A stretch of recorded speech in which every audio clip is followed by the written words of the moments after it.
हूँ डिस्काउंट्स के ऊपर। ठीक है, डिस्काउंट्स को जल्दी से डिस्कस करते हैं।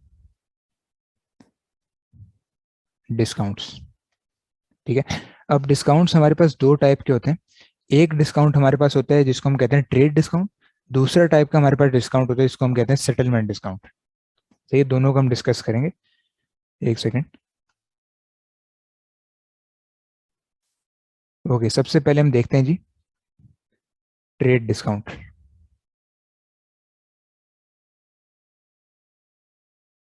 ठीक है। अब ट्रेड डिस्काउंट में क्या होता है, दो तीन फीचर्स हैं जो आपने हमेशा याद रखने। पहले तो मैं इसका मकसद लिख देता हूँ, ये दिया क्यों जाता है। गिवन ऑन बल्क परचेजेस, मतलब कि ये ऐसा डिस्काउंट है जो कि बल्क परचेजेस पे दिया जाता है। सही है। मतलब कि इन ईजियर टर्म्स ये कि जब भी आप भारी सामान परचेज करते हैं, जब ज़्यादा क्वांटिटी आप परचेज करते हैं, ठीक है, होलसेल में सामान परचेज करते हैं, तब आपको ट्रेड डिस्काउंट दिए जाते हैं। ये इसका मकसद है। ठीक है।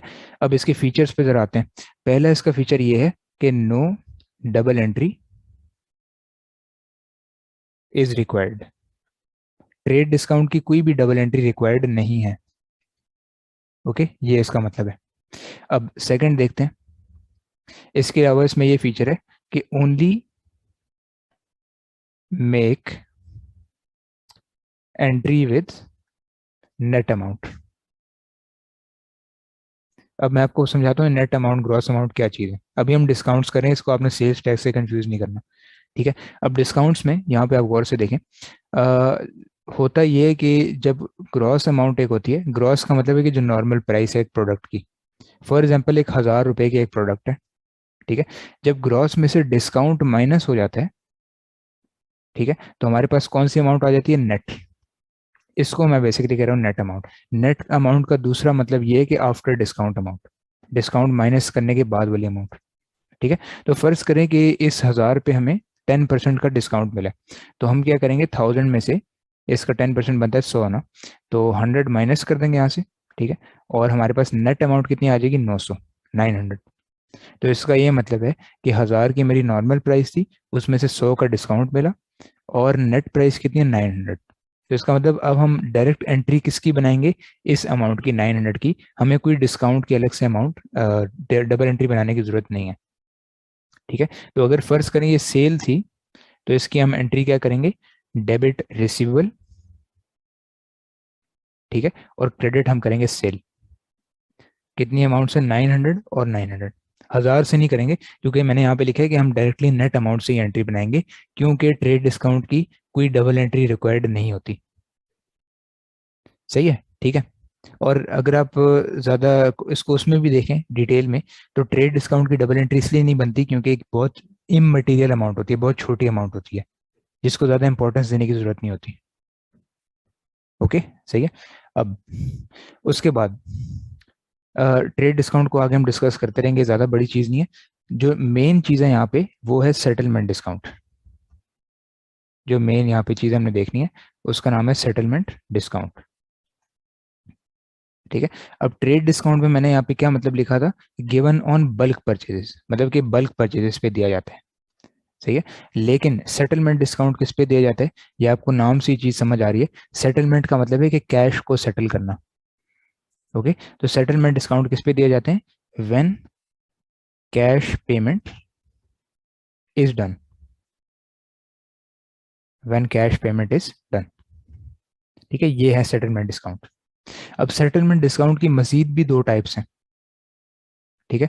पहली इसकी टाइप है, इसको मैं ए लिख देता हूँ। ठीक है। सेटलमेंट डिस्काउंट की पहली टाइप है हमारे पास डिस्काउंट अलाउड। ठीक है। और दूसरी टाइप हमारे पास डिस्काउंट रिसीव्ड है, उसको मैं ऐसे करता हूँ, यहाँ लिख लेता हूँ नेक्स्ट पेज पे, ताकि यहाँ जगह बन जाए। Discount received. ठीक है। अब ये बहुत आसान है चीज़ें समझनी, आपको अगर बेसिक नॉलेज है डबल एंट्री की तो आपको इजीली समझ आ जाएगी। ठीक है। डिस्काउंट अलाउड का क्या मतलब है कि हमने डिस्काउंट दिया किसी को। अलाउ करने का ही मतलब होता है ना, किसी को इजाज़त दे दी, राइट। तो डिस्काउंट अलाउड का मतलब है ऐसा डिस्काउंट जो हमने किसी को दिया। तो हमेशा याद रखें डिस्काउंट अलाउड किससे जुड़ा हुआ है, ये हमेशा सेल से जुड़ा हुआ है।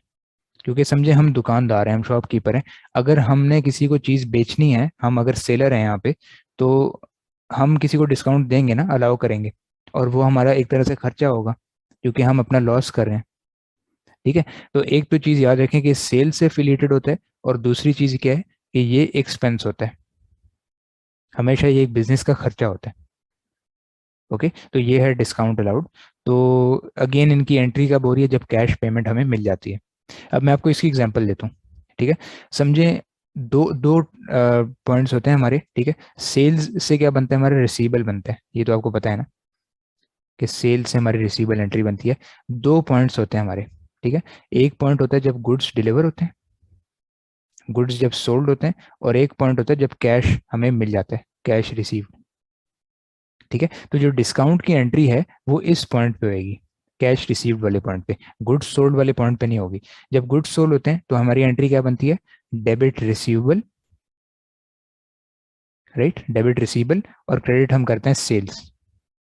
राइट, ऐसे ही है। समझे, ये थी 1000 की अमाउंट, 1000। ठीक है, अब लेट से एक कस्टमर है जिसको हम कहते हैं, इसकी बेसिक जो शराइत होती है ना वो इस तरह की होंगी, मैं आपको एग्जांपल लिख देता हूँ, क्योंकि कैश सेटलमेंट के वक्त दिया जाता है ना ये वाला डिस्काउंट। ठीक है, तो लेट से एक सप्लायर कहता है कि अगर आपने 7 डेज में पेमेंट कर दी, अगर payment is done in 7 days, तो मैं आपको लेट से 20% का डिस्काउंट दूंगा।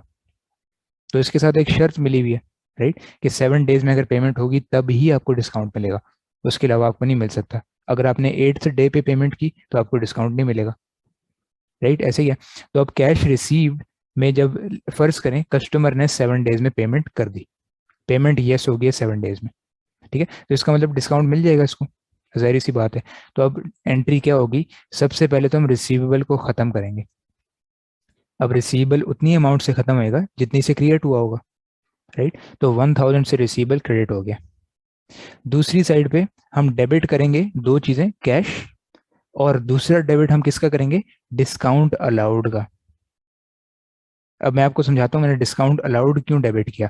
ये देखें, एक चीज मैंने यहाँ लिखी है कि ये क्या होता है, डिस्काउंट अलाउड एक्सपेंस होता है। हम अगर सेल कर रहे हैं कोई चीज तो हमारे लिए खर्चा है ना, हमारे लिए लॉस है ये। ठीक है, और एक्सपेंस हमेशा बढ़ता किस साइड पे, डेबिट साइड पे। Expense always increase on debit side, ये तो पता है आपको। ठीक है, तो अब फर्ज करें इस 1000 पे हमें 20% डिस्काउंट मिले, मतलब कि कितने का डिस्काउंट मिले, 200 का। 200 बनता है ना इसका 20%। राइट, तो डेबिट डिस्काउंट अलाउड में हम क्या लिखेंगे, 200। और जो कस्टमर हमें कैश देगा, खुद जरा सोचें, कस्टमर कितना देगा हमें, 1000 देगा या 800 देगा, 800 देगा ना ऑब्वियसली, क्योंकि डिस्काउंट के माइनस होने के बाद अमाउंट देगा वो। तो डेबिट कैश हम किससे करेंगे, $800 से। तो अब आप देख सकते हैं कि डेबिट्स हमारे टोटल क्रेडिट के इक्वल हो गए, क्रेडिट भी 1000 है, डेबिट भी टोटल 1000 है। ओके, तो ये सारी नॉलेज है किसके अंदर, डिस्काउंट अलाउड के अंदर। ठीक है, सही है, क्लियर है, आपको समझ आ गई। जी सर, क्लियर। ओके, अब रिसीव्ड देखते हैं, डिस्काउंट रिसीव्ड देखते हैं, इसमें क्या है। रिसीव्ड में क्या होता है कि जैसे ऊपर हमने देखा वो सेल्स का था, तो रिसीव्ड किसका होगा, परचेज का। अब इसमें हम सेलर नहीं है, हम कस्टमर बन जाते हैं। ठीक है, हम कस्टमर बनते हैं तभी तो परचेज करें कुछ। ठीक है, तो डिस्काउंट रिसीव्ड किस पे मिलता है, परचेजेस पे मिलता है। और अगर ये परचेज पे मिल रहा है तो हमेशा याद रखें ये हमारी इनकम ट्रीट होता है हमेशा। ठीक है, it is treated as income.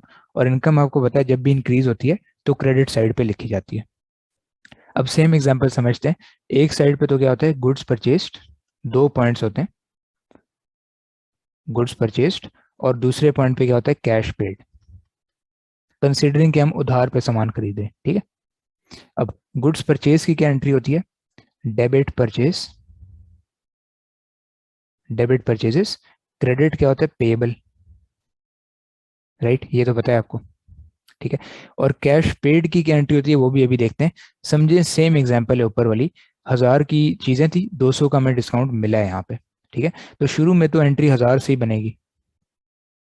ठीक है, पेबल भी 1000 से बनेगा, परचेज भी 1000 से बनेगी, क्योंकि अभी तक हमें नहीं पता कि कस्टमर पेमेंट किस दिन करेगा। अगेन समझे, ये वाली शर्त है कि अगर 7 डेज में पेमेंट कर दी तो 20% डिस्काउंट मिलेगा। या चलें इसको चेंज कर देता हूँ, 10% कर देता हूँ, ताकि अमाउंट थोड़ी सी फर्क हो जाए। ठीक है, अगर 7 डेज में पेमेंट कर दी तो 10% का डिस्काउंट हमें मिल जाएगा, हम कस्टमर है यहाँ पे। ठीक है, समझे उसने 7 डेज में पेमेंट कर दी, यस होगी।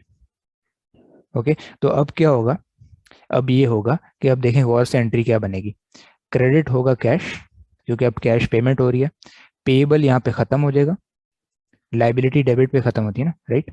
और बीच में मैंने किसकी जगह छोड़ी है, डिस्काउंट रिसीव्ड की एंट्री की।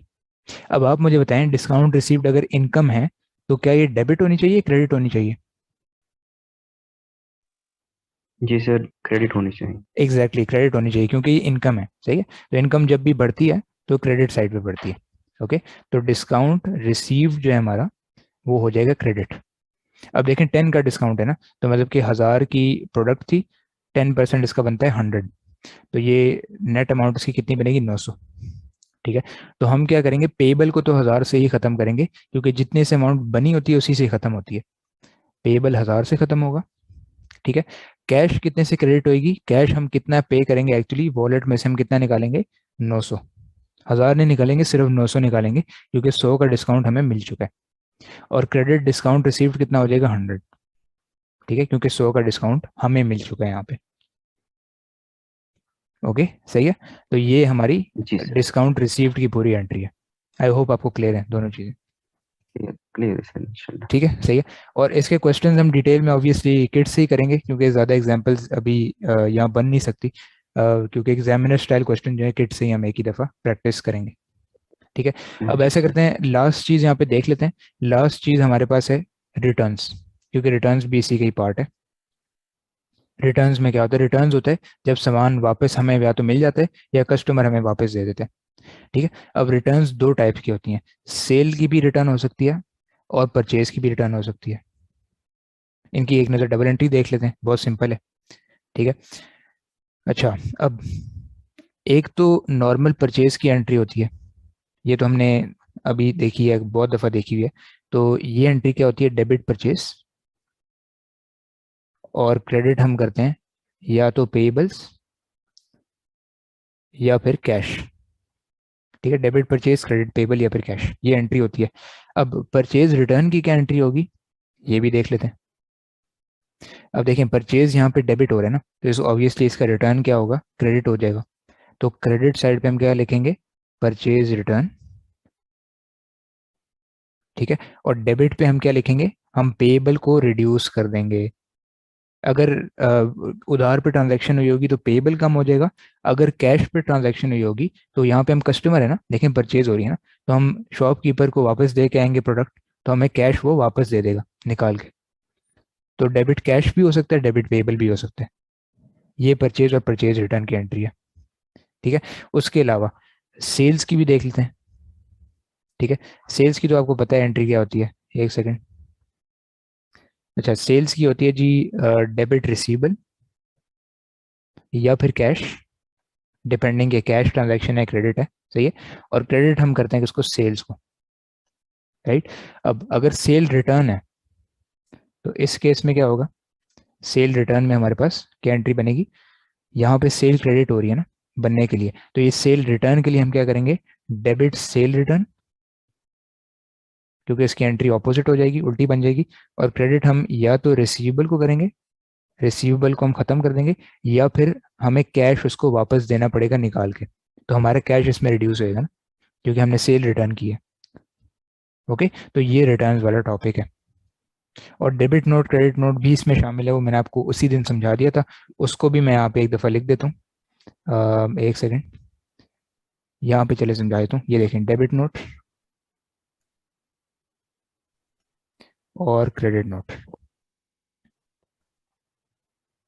ठीक है, अब डेबिट नोट क्या होता है, डेबिट नोट जो होता है वो कस्टमर की तरफ से सवाल होता है सप्लायर को, कि सप्लायर साहब आपने हमें गलत सामान भेज दिया है, गलत कलर आ गया, गलत साइज आ गया है, ठीक है, कुछ भी हो गया, या फिर सामान टूटा हुआ हमें मिला है, तो काइंडली इनकी रिटर्न एक्सेप्ट कर लें। ठीक है, तो ये कौन इनिशिएट करता है, कस्टमर इनिशिएट्स। ठीक है, इनिशिएट्स का मतलब ये शुरू करता है, एंड सेंड टू, किसको सेंड करता है, सप्लायर को, एज अ रिटर्न रिक्वेस्ट। अगर सिंपल इसको उर्दू में समझना चाहें तो ये होता है सवाल। ठीक है, और क्रेडिट नोट क्या होता है, इसका जवाब होता है, सप्लायर का जवाब। ठीक है, तो सप्लायर हमें क्या कहेगा, ये सप्लायर इनिशिएट करता है। ठीक है, और एक किसको सेंड होता है, ये सेंड होता है कस्टमर को। ठीक है, एक्सेप्टिंग और रिजेक्टिंग द रिटर्न रिक्वेस्ट। ठीक है जी, सही है। तो ये हमारे तीनों टॉपिक्स यहाँ पे कंप्लीट होते हैं। इसके अलावा इसमें कोई डिस्कशन नहीं है, सिंपल आपने रखनी है हर चीज़ को। ठीक है, शुरू से अगर मैं यहाँ पे देखूँ, हमने सबसे पहले डिस्कस किया सेल्स टैक्स को। ओ सॉरी, क्या स्क्रीन आपको नजर आ रही है? स्क्रीन क्लियर है? जी सर, क्लियर है। ओके। सबसे पहले हमने सेल्स टैक्स देखा। सेल्स टैक्स में हमने इनपुट आउटपुट डिस्कस किया। ठीक है, सेल्स टैक्स का टी अकाउंट डिस्कस किया। नोट्स आपको मैं भेज दूंगा अगर आपने नहीं बनाए। उसके बाद इंक्लूसिव एक्सक्लूसिव अमाउंट हमने डिस्कस किया। सेल्स टैक्स मैंने बेसिकली ना हर चीज़ को समराइज किया हुआ है, जिससे स्टूडेंट के लिए भी चीज़ ज़्यादा हावी ना हो उसके ऊपर। ठीक है, उसके लिए मुश्किल ना बने, और कॉन्सेप्ट भी कम से कम टाइम में उसको डिलीवर हो जाए। ठीक है, तो एक पेज में ही हमने सेल्स टैक्स को समझ लिया। ठीक है, फिर उसकी एग्जाम्पल की हमने। उसके बाद एक ही पेज में हमने डिस्काउंट को भी तकरीबन समझ लिया। ठीक है, डिस्काउंट हमारे दो टाइप्स के थे, ट्रेड डिस्काउंट और सेटलमेंट डिस्काउंट। ट्रेड डिस्काउंट में हमेशा याद रखें कि ये बल्क परचेजेस पे, जब भी बल्क में सामान ट्रेड होता है, ठीक है, सेल परचेज होती है, तब हम देते हैं कस्टमर को या फिर हम खुद लेते हैं। सही है। और इसमें जो एंट्री होती है हमेशा नेट अमाउंट पे होती है, कोई भी डबल एंट्रियां रिक्वायर्ड नहीं होती। ठीक है, दूसरे पॉइंट पे हमने डिस्कस किया सेटलमेंट डिस्काउंट। सेटलमेंट डिस्काउंट का मतलब है कि जब भी कैश पेमेंट सेटल होती है, क्योंकि सेटल का वर्ड वहीं से आया है, सेटलमेंट के वक्त जो है ये डिस्काउंट की एंट्री बनती है। ठीक है, और इसमें डिस्काउंट की एंट्री लाजिम होती है, वो रिक्वायर्ड है इसके अंदर। ओके, फर्स्ट इसमें था डिस्काउंट अलाउड, सेकंड इसमें था डिस्काउंट रिसीव्ड। ठीक है, अब डिस्काउंट अलाउड में क्या होता है? अलाउड में ये होता है कि ये सेल से जुड़ा हुआ है, और क्योंकि समझे हम शॉपकीपर हैं, हम दुकानदार हैं, हम अगर डिस्काउंट दे रहे हैं तो ये हमारा एक खर्चा है, हमारा एक्सपेंस है। ठीक है, और डिस्काउंट रिसीव्ड में क्या है कि ये परचेज से एफिलिएटेड होता है। हम अगर परचेज कर रहे हैं, हम कस्टमर है यहाँ पे, और अगर ये परचेज है तो हमारी क्या होगी? इनकम होगी। ठीक है, और हमेशा याद रखें इसकी जो एंट्री है तब बनाई जाती है जब हम कैश सेटलमेंट के वक्त पे आते हैं। जब गुड्स सोल्ड या डिलीवर होते हैं तब नहीं होती। ठीक है, तब इसकी एंट्री नहीं बनती। अब इसमें एक छोटा सा और कॉन्सेप्ट है जो कि मैं कल क्वेश्चंस कराऊंगा, कल ही मैं आपको कराऊंगा एक ही दफ़ा। ठीक है, और वो छोटा सा कॉन्सेप्ट यही है कि हम एक्सपेक्टेशन को भी देखते हैं। जैसे कुछ सवालों में लिखा होता है, मैं आपको एग्जांपल देता हूँ। जैसे मिस्टर ए एक कस्टमर है, ठीक है, तो मिस्टर ए ने पहले डिस्काउंट लेते हुए आ रहे हैं, पहले पास्ट प्रैक्टिस उनकी यही है कि वो लेते हुए आ रहे हैं, तो इस दफ़ा भी हम एक्सपेक्ट उनको करेंगे लेंगे वो। ठीक है, तो एक्सपेक्टेशन के हिसाब से फिर हमारी एक डबल एंट्री बनती है। वो भी चीज़ अब इंशाल्लाह अगर आपको ये क्लियर है तो आप वो कल वाले लेक्चर में भी समझ जाएंगे। ठीक है, तो डिस्काउंट्स के, सेल्स टैक्स के, और ये जो रिटर्न्स हमने डिस्कस किए हैं, डेबिट नोट क्रेडिट नोट, इनके सवाल इंशाल्लाह हम कल देख रहे होंगे। ठीक है अब्दुल्ला, ठीक यहाँ है तक सर। चीज़ें सर क्लियर हैं आपको? काइंडली। कोई इशू तो नहीं है? जी सर। जी sir, clear. Kindly sir, okay. वो एक्सपेक्टेशन है, वो टेक एडवांटेज उसका भी कल कर